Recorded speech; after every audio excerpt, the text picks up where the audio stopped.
The following is a hockey podcast out of Vancouver and Surrey, British Columbia. It'll only consist of a lot of puck talk and even more BS, or in actual words, banter and satire. Enjoy, and as always, go Canucks go. Okay, so many things to talk about today, okay? Is Quinn Hughes a zoologist, a giraffeologist? Is he saving Tyler Myers and the Vancouver Canucks? Probably. And does Trevor Beggs have an inside scoop on what's wrong with Elias Pettersson? I don't know. Does Trevor Beggs want to be a leaker today? Just listen to the episode, okay?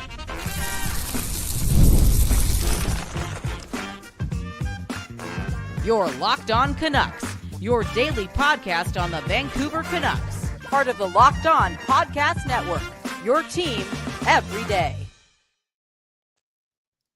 Am I leaking from below the belt or am I leaking from the mouth?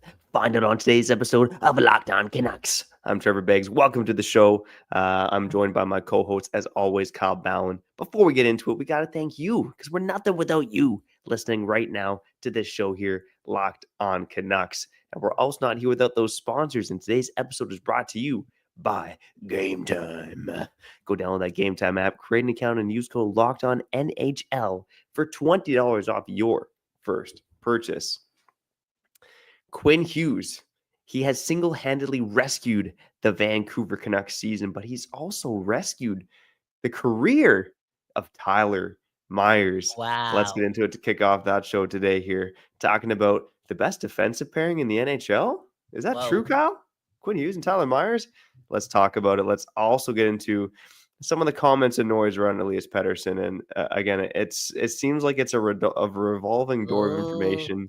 We've gotten some new information here in the past 24 hours about what exactly is going on with this guy. We'll have some fun as always. Let's get to the Cam Neely, former Trevor Beggs, the insider. Trevor Beggs got the leak. Trevor Beggs, dangerous guy. Dangerous guy. This might be the most dangerous episode of Locked On Canucks history. Find out in 10 to 15 minutes. Or find out tomorrow. We'll see how Trevor Beggs feels. Straight up. Anyways, can we just talk about the positives, Trevor? Can we do that? Can we talk about that win against Nashville last night? Can we talk about the fact that Tyler Myers, again, is playing really well with Quinn Hughes? Oh, who thought of that idea a couple of weeks ago? I can't believe I doubled down on that.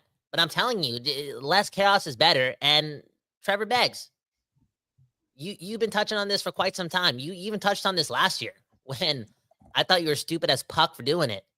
But splitting up Hronek and Hughes is so vital for this decor for Adam Foote and Rick Tocchet. And, I mean, the Canucks have won 3 straight. Forward's looking better. Hey, Hronek holding his own, not needing Quinn Hughes. And more importantly, Quinn Hughes' play with Tyler Myers has not dipped off. I think it's pretty obvious. The way Quinn Hughes is going, he doesn't need Philip Hronek right now. He doesn't. No, Quinn Hughes, and I've said this before, Quinn Hughes could play with Vinny DeHarn and Noah Juleson, and they'd probably look okay as well. So, but you got to give Tyler Myers some credit here too, because he's making some plays with the puck right now that we wouldn't be seeing from guys like Vinny D or Noah Juleson. And look at the goal that he does, or look at the goal that he sets up last night for Linus Karlsson, like pretty slick pass through a couple of Predators defensemen, finding Karlsson on the weak side there to bury home his first NHL goal. By the way, it was kind of interesting that Elias Pettersson does Höglander. No one seemed to want to grab that first goal puck. Here we go. Dark guy, Trevor Beggs. Let's leave it at that for now, because Tyler Myers right now, since returning from his suspension, doing Canucks fans a favor or cross-checking Evan Bouchard in the face. What? Did I just say that live? Anyways, over his last 2 games, he has 1 goal, 3 points. He's a +4, and he's averaging almost 24 minutes per game, Kyle. Wow, dude. And like rightfully so. I feel as if he was so dynamic against St. Louis in his own way. And then, bro, like he was the biggest part. I guess Linus Karlsson deserves a lot of credit too for that tap in. But man, oh man, like Tyler Myers, the biggest part of that game-winning goal, the tallest part of that game-winning goal. I'm surprised. That pass was amazing. Some people don't think it was a pass. I doubt that. He threaded the needle. He did. Hard little wrist shot pass. Karlsson taps it in. Boom, bam. The Vancouver Canucks get that game-winning goal. And again, Tyler Myers doing his thing. And dude, I called out Tyler Myers a couple days ago. I don't know why he caught a stray post Jim Rutherford article, but I'm like, yo, Pettersson and Miller, they got a lead. We can't have Tyler Myers being the second most important leader in that room. And maybe I'm wrong. Again, this guy could be a glue guy, and with Soucy falling off a cliff and another bad game for Carson Soucy yesterday. I know he's playing with Noah Juleson, but all in all, like any defenseman that steps up and allows this team to be deeper in the back end deserves a lot of credit. Deserves some heroism. Is that a word?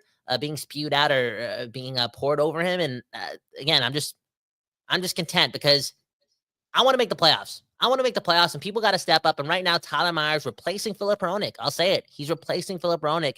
And again, not holding Quinn Hughes back. That's the biggest thing here. Yeah, and let's be real. There is a bit of a drop off from Tyler Myers to Philip Hronek, but it's not massive.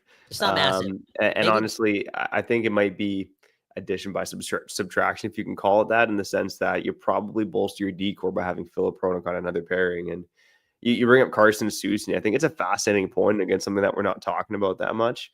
Carson Soucy and Philip Hronek in their short time together were a bit of a disaster. Mm-hmm. Philip Hronek and Derek Forbort have looked fine together.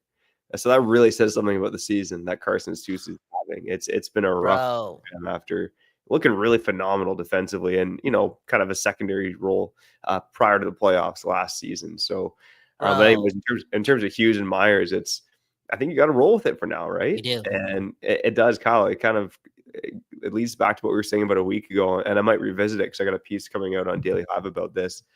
Left shot defenseman the Canucks can target. And maybe someone in that lower cost realm.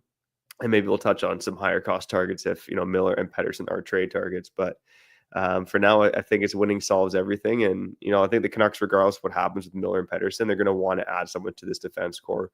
Wouldn't surprise me if it's someone in that their mid to early 20s, just like when they added Philip Hronek at 25 years old. But, right now, again, Band-Aid solution, but it is working having Forbort and Hronek and Myers with Quinn Hughes. Bro, you said it a couple days ago, and I can't believe it. I almost want to slap you across the face, but then I realized that no, you're right. You're right most of the time. But man, oh man, like Forbort has been better than Carson Soucy. That's crazy, man. I wonder what's going on with Carson Soucy. Like, is it an injury? Did he not show up to camp in shape? More on that in a couple minutes. Man, oh man. Again, it's been such a fascinating season, and I can't believe we're here pretty much at the end of the week, a couple days after Jim Rutherford rats out the organization, snitches on the organization, puts this team in the dirt. And here we are crediting Tyler Myers for doing the most. I mean, we're talking about like a 1-goal game yesterday, and the Canucks having 9 shots in the final 40 minutes of action. And yeah, no shit, Tyler Myers helps us win that game, and now we're in a playoff spot. So yeah. Anyways, can we touch on something else? Not Elias Pettersson yet. Okay, hold on. Trevor Beggs got the news in the dirt. Okay, can we talk about this? And maybe we got to change the title of this episode. But more and more people are talking about this. And again, I talked about this too earlier. This is why you got to listen to Locked On Canucks. Everyone hit the like button. Okay, no show like this. I think Quinn Hughes is going to bail on the Four Nations tournament. And I think he has to because he's the captain of the Vancouver Canucks. And the Four Nations tournament is a fake tournament, like I've been saying for weeks and weeks and weeks and weeks. And all this national pride bullshit. Like, who cares? Who cares? Alex Pietrangelo saying, yo, I'm not playing this damn tournament. I want to be at my best and get healthier for the Vegas Golden Knights and help this team win games, right? They're competing for first place in the Pacific. And man, oh man, if I'm Quinn Hughes with one wrist, right? Come on. You cannot play in that tournament. And now we're seeing that he wasn't named a captain for Team USA. Some people connecting the thing I just said to that. I doubt that. I think that's just some East Coast bias. Again, I don't think the league knows how good Quinn Hughes is and how good of a leader he is. That's the obvious. Again, I say it all the time. A lot of reporters in the East, a lot of hockey pundits in the East, they don't stay up till 1 a.m. watching Quinn Hughes play games. And it's a damn shame because you're not doing your job. That being said, again, Trevor Beggs, I'm telling you, I think Quinn Hughes is going to ditch America and abandon the States for Vancouver. Yeah, that would say something about his potential loyalty to the Vancouver Canucks organization. And I think Canuck fans obviously, they'd enjoy seeing him play in the tournament if he is in fact healthy. But right now, when you look at the rumors swirling out there, when you look at Rutherford's comments about, oh, well, if Quinn Hughes goes, then we have to start a rebuild from scratch. Like, don't even say that, man. It's stressing me out. It's stressing Canucks Nation out. I think it would mean a lot to Canucks fans if he decided to pull out because of injury. Showing his loyalty towards the organization, getting this team to the Stanley Cup playoffs. So the closer we get to the tournament date and the more you see Quinn Hughes still wearing that godforsaken trap on his hand, I think that would be a good thing for him and Canucks fans in general. I mean, I think, best case scenario is that he's just healthy enough and ready to go and play in it. But if he's not, take the rest. I mean, look at Alex Pietrangelo. Exactly, dude. He said he opts out of the tournament to work on his health and then goes out and plays 25 minutes the next game. Well, he opts out of the tournament because he's loyal to the Vegas Golden Knights. And it's not that he's not loyal to his country, but like, what the hell is the Four Nations Cup? Like how often did we talk about that tournament like 6 years ago with the team, the under 20 team or whatever, the under 25 team, right? That North American, like, we don't give it if it's not the Olympics. It's the truth. And this tournament should not matter more than helping the Vancouver Canucks make the playoffs. And this comment right here is making me think, okay? And again, you want to feed the hearts of Canucks fans who deserve a lot? Quinn Hughes, listen to this. This one comes from T-Rex saying there's no chance he gives up a chance to play with his brothers. Yo, look, if he gives up that chance to play with his brothers because he wants to get healthier to play for the Vancouver Canucks, and that shows us a lot too, because people are already, connecting the dots. They already got their timelines made up. They're already pessimistic as puck, and they already got Quinn Hughes going to the Devils in 3 years, right? Maybe it's not the biggest of deals for this guy to play with his brothers, especially, and again, like the Four Nations Cup. Like, dude, I know Russia's banned from the Olympics, but is this really best on best? You know what I'm saying? You got 4 countries playing in this. Like, relax. It's not the biggest deal. And I'm sorry, Trevor. I'm telling the truth. If I'm Francesco Aquilini, like, bro, the playoffs matter. Quinn Hughes is carrying the Vancouver Canucks on his back. I don't need this guy playing 4 bonus games in a tournament that might get a little feisty too, because it is, like, people repping their countries and whatnot, and hockey players are hockey players, and it's the most physical sport in the world. And we already saw some of the abuse Quinn Hughes took in the playoffs. I'm like, dude, knowing how this season is going, I do not want that guy playing when he has a brace on his hand again in a make-believe tournament. If it's the Olympics, obviously it is what it is. Like, as an athlete, you dream of those moments. It's like the playoffs. It's like the Stanley Cup playoffs.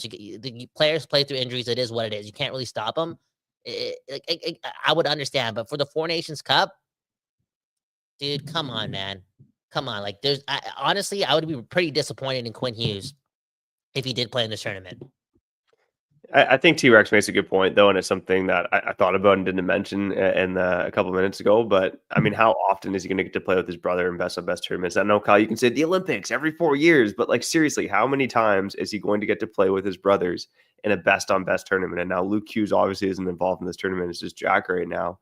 But, again, I would be very surprised if Quinn Hughes did not play in this tournament, considering he was one of the first 6 guys named to this team. Considering the fact that his brother plays on this team. This isn't just Alex Pietrangelo, who has 4 kids at home. This is Quinn Hughes, who has a chance to play with Jack Hughes and win the tournament. You're the captain of the team. You're the captain of the Vancouver Canucks, and you have a wrist injury, dude. And, like, yo, it's it's one thing. Around him. It's one thing to, like, get hurt again at the tournament, but it's like, how about the rest? How about the rest? Take it easy. I don't know. That's just like, again, unless Trevor Beggs, we hear it from, I wouldn't say the medical staff of the Vancouver Canucks, because I don't know if I trust anything from them. But if the wrist injury is not that bad, you know what I'm saying? Which is kind of hard to believe because he's playing with like an Iron Man mechanism on his hand. Like, then I get it. But something tells me that, like, he should just rest. It's ironic how I'm saying this because his shot really doesn't look as if it's taking a hit.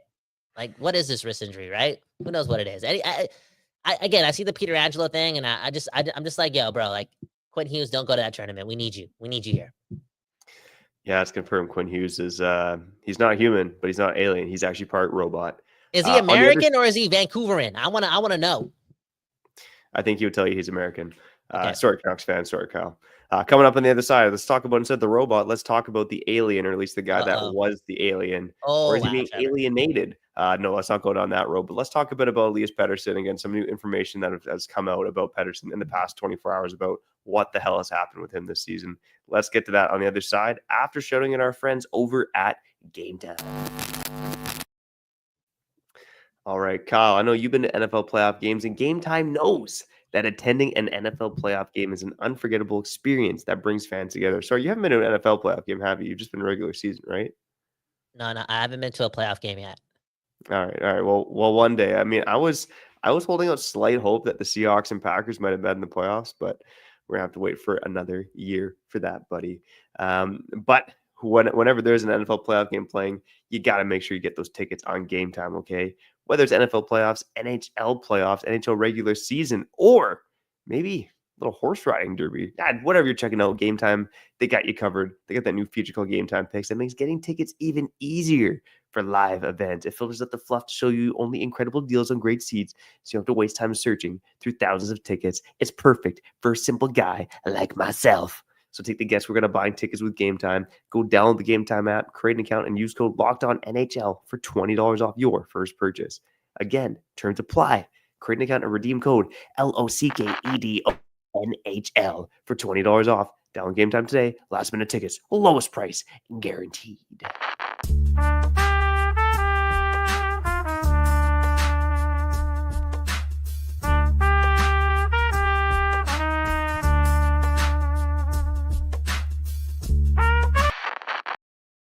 People, we back doing this, and that's talking about your Vancouver Canucks. I just received a text message from Nick Bondi, the creator of Locked On Canucks, saying that there's apparently a work-safe claim against the Canucks right now after 70 of their staff got violent food poisoning a couple weeks ago. That's the type of season we're having, man. That's it right there. And that's all we need, playoff revenue. Again, if I'm Aquilini, now I got to deal with this claim. You know what I'm saying? And pay some money out of my pocket. I need some of that playoff revenue. And I'm like, yo, Quinn Hughes, buddy, chill out. Your wrist is hurt. We need you. Rest up for games that matter. And you cannot convince me that 10 years from now, again, who knows? Maybe some epic stuff happens, but I'm guaranteeing this. We're not going to care about this damn tournament. We're not going to care about it. Well, I've said it before, like, I'm not even sure if I'm cheering for Canada or not. I feel very un-Canadian, but it's the only team without any Canadian or any Canucks on it, right? So you look at the Americans, like, you want to see Hughes be one of the best. You want to see Miller get his game back. I really want to see Elias Pettersson, please, for the love of God, try to get his game back, because Kyle, as we all know, he's been an absolute shell of himself this season, right? And again, there's been more reporting that's come out of this over the past 24 hours. And, Jim Rutherford alluded to it, right? In his second article there with Gary Mason. I'll try to pull up the quote right now, but it was basically talking about how, he told Pettersson when he signed the contract that it would be tough. And I think here's the quote right now. So Rutherford told me that, this is from Gary Mason. Rutherford saying that he warned Pettersson around the time he signed the contract that it would only make things harder for him. Rutherford said he told Pettersson he would have to be more prepared, both mentally and physically as a result. But he didn't get to that level coming right out of his contract and in training camp. But now he understands that.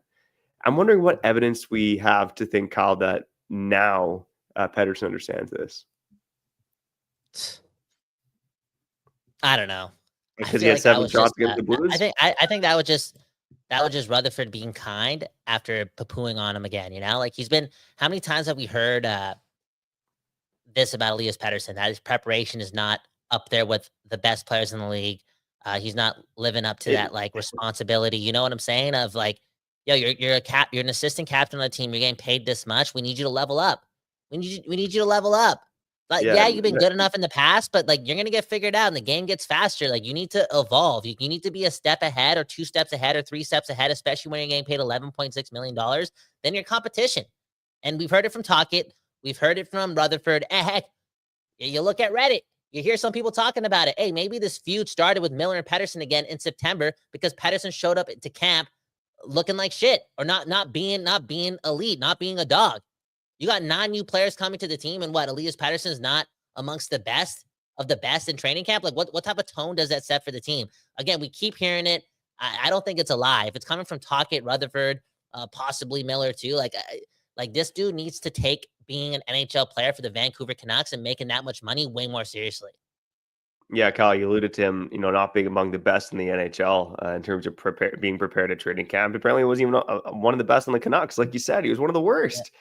And I think, Halford and Bruff alluded to that report this morning. I was hearing the same thing yesterday, that Elias Pettersson had some of the worst scoring during fitness tests in training camp among Vancouver Canucks players.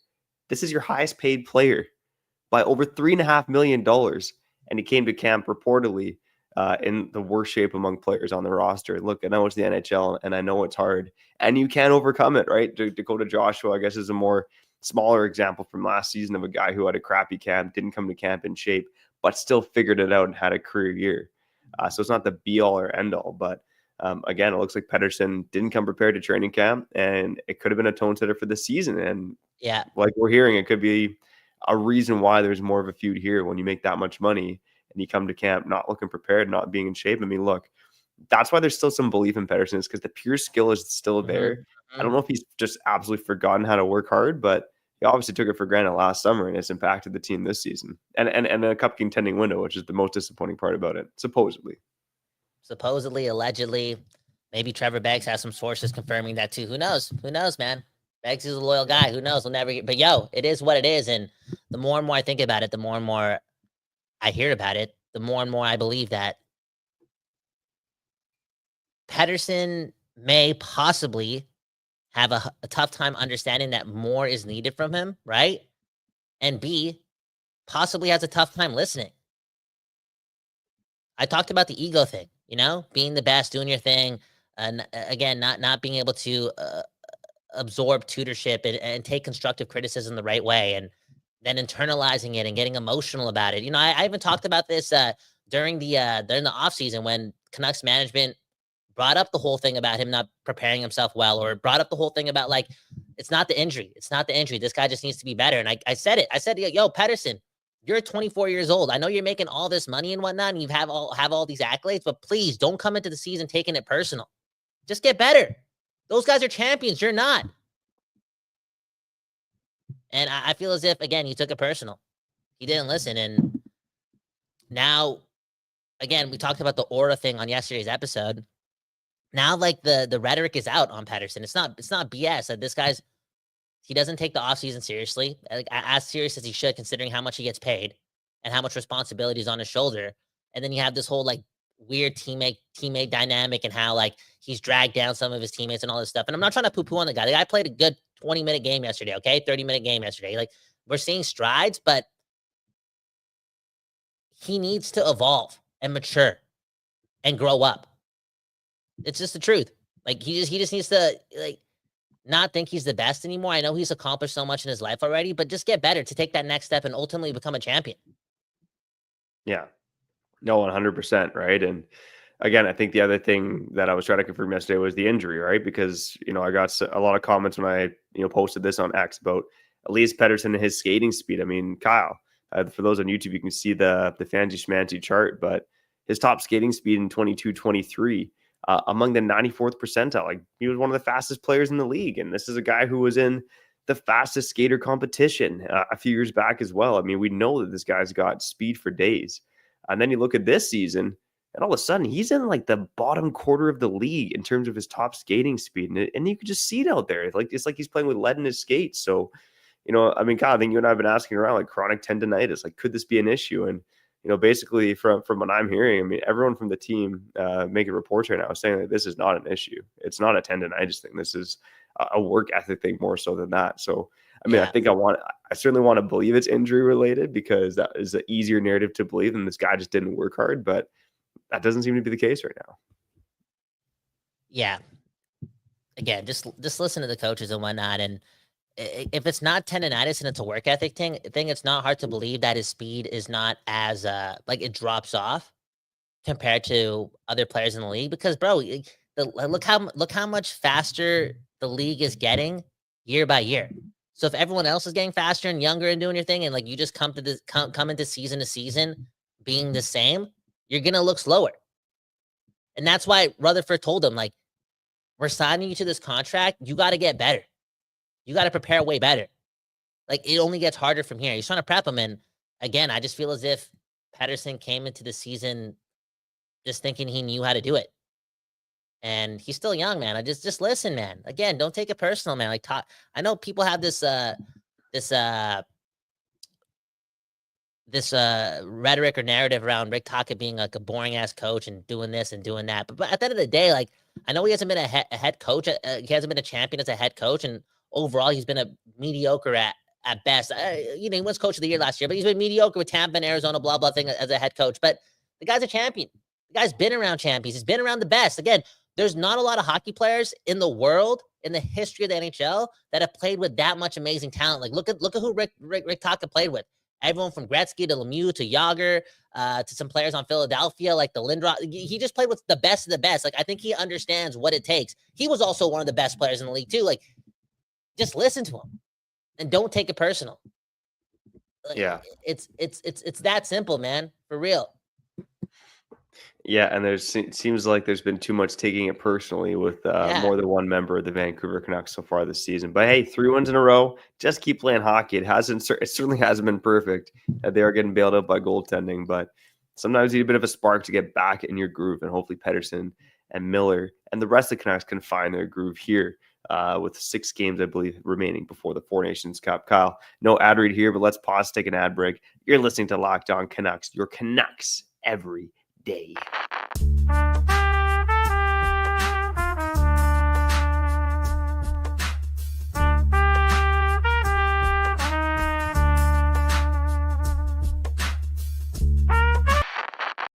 People, we back doing this, giving you some Canucks conversation, poo-pooing a bit on Elias Pettersson. Can we stop doing I mean, I guess we got to talk about it because all these reports are coming out and all these speculation and whatnot. And even like nobody's shutting up about this. Even Bruce Boudreau, again, I don't know if this guy's going to write a history book on the Vancouver Canucks, considering how much shit this guy talks time in and time out. This guy has a career still in the NHL because of his 1.5 years with the Vancouver. Was it even 1.5 years or was it just 1 year? Like, dude. Anyways, Boudreau bringing this up too, right? How Pettersson, a quiet guy, Miller, an intense guy, blah, blah, blah. He's on his teammates more than anyone, possibly hard on Pettersson for not practicing hard and all this stuff. And it's like, dude, can we get over this? And can we just talk about the good things? Speaking of which, I know you want to run Cam Neely, former Canuck of the week, but can we just be positive just a bit, Trevor? Can we do that? I didn't do this yesterday, and I kind of want to do it now. I don't see it right now. Actually, I was looking for the game sheet from yesterday, but I wanna talk more about yesterday's game. I want to do the grades from yesterday, but again, what we talked about Tyler Myers, but what else stood out? Like, what positive stood out for you? I know we didn't do much offensively in the last 40 minutes, but I felt as if we played pretty big. We played wide, we played strong, and Thatcher Demko did his thing. Were there any positives more than what I just mentioned? Yeah, I mean, obviously, you think Thatcher Demko was the one that stands out to me. And, you've seen now for a couple of games, the Canucks really come out attacking in the first period. And look, it's not going to lead to wins every game, but it seems like the whole team is sniffing, smelling salts and chugging Red Bulls coming onto the ice at the start of the game, right? We saw it in St. Louis, not as much in the Washington game, but we certainly saw it in Edmonton when they beat them at Rogers Arena recently as well. So the team is coming out strong. And yeah, I think like Oliver Skolnick saying in the comments, to me, what stood out was the Swedish line, man. I think Linus Karlsson, Nils Höglander, and Elias Pettersson had a really good game playing together. Doesn't necessarily show up on the stat sheet, but they were the line that produced 2 goals at even strength yesterday. So some good plays from Pettersson in there as well. I mean, it was again certainly a better game for Pettersson than JT Miller. I know these two are both going to be under a microscope, but it's just hard forechecking throughout the lineup. I thought, again, high forward, that fourth line as well. PDG, Blueger, and Dakota Joshua. I thought Joshua looked fine on his return as well, getting back up to speed. But really, to me, like the line I said yesterday was the line of Pettersson, Höglander, and Karlsson. Yeah, man. And again, I already apologized to Tyler Myers earlier for discrediting his impact on the team. And now it just seems as if he does play with Quinn Hughes, like him being the good guy in that room and also playing good hockey could correspond to, again, more leadership in that room, which is needed. But I also got to apologize to Linus Karlsson, man. Like, he's been good over the last 2 games. And I feel as if he was the most complete forward for the whole game yesterday. He played big. He played wide. He was causing a ruckus. Not the fastest skater, pretty slow, but just smart and always taking his body to the front of the net. Gets his first goal in the NHL. Does his thing, and even in the third period, where the Canucks, again, for like a 35-minute stretch, the Vancouver Canucks had 5 shots on net, and then Linus Karlsson, with 5 minutes left in the third period, does the most, drags the puck to the front of the net, causes a ruckus. I think that line, after Karlsson did all the work, supplied 3 or 4 shots on that shift. I think that, again, that was like 3 minutes left in the game. So, Tocchet loves himself some Karlsson. And again, he proved me wrong. I didn't know Karlsson had that a part of his game. And Again, he shoved it up my ass. Another guy who played really good yesterday too. Again, we're talking about this line a lot. Was Niels Höglander. I mean, that goal he scored was actually beautiful. I think sometimes we get so connected to like Elias Pettersson getting an assist, and we look at that. Oh, that's the first time he's put up assists in back-to-back games since early December. Crazy. Then we like, oh, Quinn Hughes. Look at the way he broke at the puck and the way he fed that puck to Niels Höglander before he scored. And it's like, dude, look at the way Niels Höglander went around Roman Josi and sniped that thing on UC Saros. And look at the way Niels Höglander was skating yesterday. Like, he's been fast. He's one of the fastest Canucks, and I just like I've been really nice to Rick Tocchet, more so than a lot of people in the Canucks fan base this year. But again, man, like considering Höglander's getting paid $3 million next year too, you got to be way more patient with this guy, because when he's going, the Canucks need his speed, they need his tenacity, and hopefully we get more offense, which he has in him, you know? Yeah, I feel like yesterday was the most typical positive Niels Höglander game out there, because he was skating hard, he got on the score sheet, he contributed offensively, but he also took a incredibly dumb penalty. His entire team in the third period, his entire line in the third period gets off the ice. He kind of tails back and skates back into the play. All of a sudden, Dakota Joshua's over the bench, and it's the easiest too many men call of all time. And you might want to blame Joshua for that, but I saw Höglander go towards the bench and then decide to skate back into the play. Oh, that was something that Rick Tocchet, that he's not going to like, because those mistakes just creep into Höglander's game. But I mean, you get a little bit more leeway and a little bit more rope when you're one of the better skaters on the ice, and Niels Höglander certainly was last night. Yeah. That's good, man. I like the positivity, and I like how we completely ignored the fact that JT Miller played like he was playing for Nashville yesterday. He tried to lose the Canucks that game. Okay, wait, hold. Yeah, Trevor, honestly, bro, let's just keep it positive, okay? Who's the former Canucks? Yeah, sounds good. Speaking of positive, I mean, maybe it's a positive that none of these guys are on the Vancouver Canucks anymore, but let's get to it. The Cam Neely, former Canuck of the week. I don't want to say goodbye.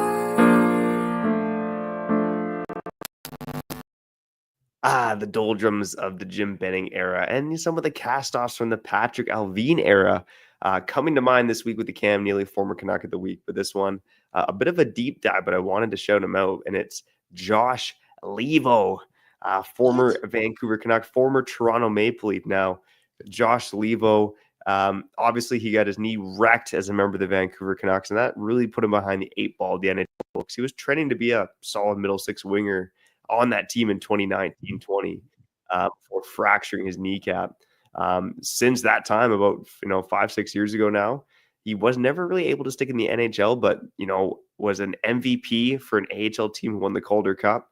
And now in AHL, he is the leading scorer in the KHL by almost 10 points over the next player, and he's done it in 7 less games than the guy who's second on the list here. So Josh Leivo, maybe not making the big NHL bucks, but he's making the big bucks over in the KHL.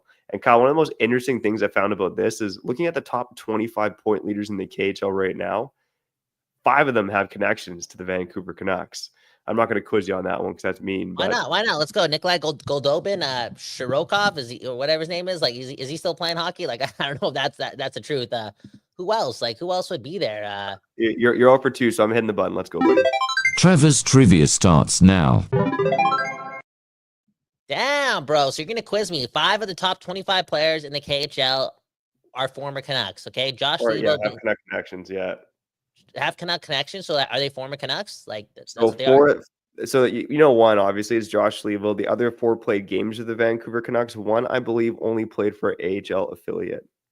Oh, okay. Jason Cross. Oh, he played 1 game for the Vancouver Canucks. I apologize. Coach. Damn. Nikolai Goldobin's not in the 25. What's this guy retired? Is he a model now or something? Like, what's he doing? I don't know what he's doing this year. I'll have to look him up I'll give you 10 more seconds. Who are Nikita Triamkin? I'm seeing that in the comments. There's no way that guy's No, I'll give you a hint. One was recently on the Canucks. Oh, Lyndon Vay? No. One of them? Like Patrick Allvin era recently. Oh, wow. Stanika? Vitaly Kravtsov is one. Oh, Vitaly Kravtsov. I actually saw him at the club one time. When he was in Vancouver. There we go. Well dressed guy. Was he getting was he getting on or what? No. He's just doing his thing. Trevor, I'm not a rat. Okay, come on, man. I'm not Jim Rutherford. Yeah, 3 more. This is gonna take too long. Like, Yeah. Okay, I'm go cutting ahead. you Go off. ahead. You have Josh Levo, you have Vitaly Kravtsov. Sheldon Rempel was the one. I wasn't sure if he played games for the Vancouver Canucks, but he played 1 game for the Vancouver Canucks. Lit it up 1 year for the Abbotsford Canucks. 69, a nice 69 points in 55 games. Played some games for the Golden Knights last year before going to the KHL this year. So you got Levo, Sheldon Rempel, Vitaly Kravtsov. You got Reed Boucher. Goal scorer, Reed Boucher, former New Jersey Devil, man. Yeah, I almost don't want to say that guy's name. I think there's a reason he stayed in Russia for the past 4 years. You can Google that on your own time if you dare. And then finally, Nick Petan, Delta BC native Nick Petan, now in the KHL for his first season after playing for the New York Rangers HL affiliate last season. One love to Nick Petan, been through a lot in life, and former Canuck, obviously like West Coast bias here. I don't know, like whatever. Maybe he's finding success in the KHL and he stays there forever and makes money. But it'd be nice for him to see some time back in the NHL as well. Anyways, Kyle Bauer and Trevor Beggs. We tried doing it, man. We tried being positive for 36 minutes. Like Trevor again. Like let's end the episode with this. If we're challenging Pettersson again, the best shape of his life, come on. You're a father to. I'm a 31-year-old Findu. Blah blah blah. Let's get into the best shape of our lives, okay?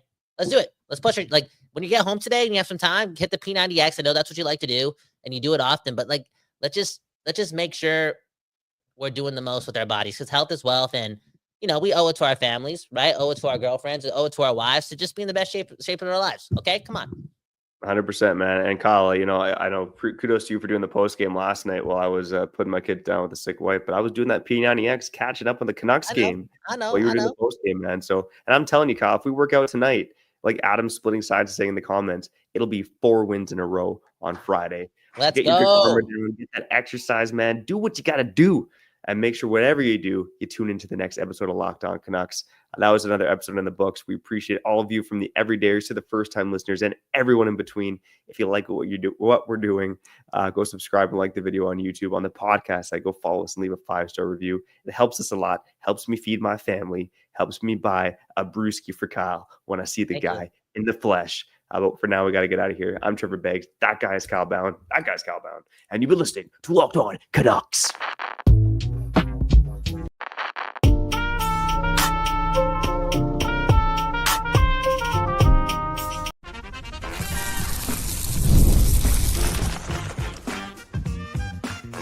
You're Locked On Canucks, your daily podcast on the Vancouver Canucks, part of the Locked On Podcast Network, your team every day.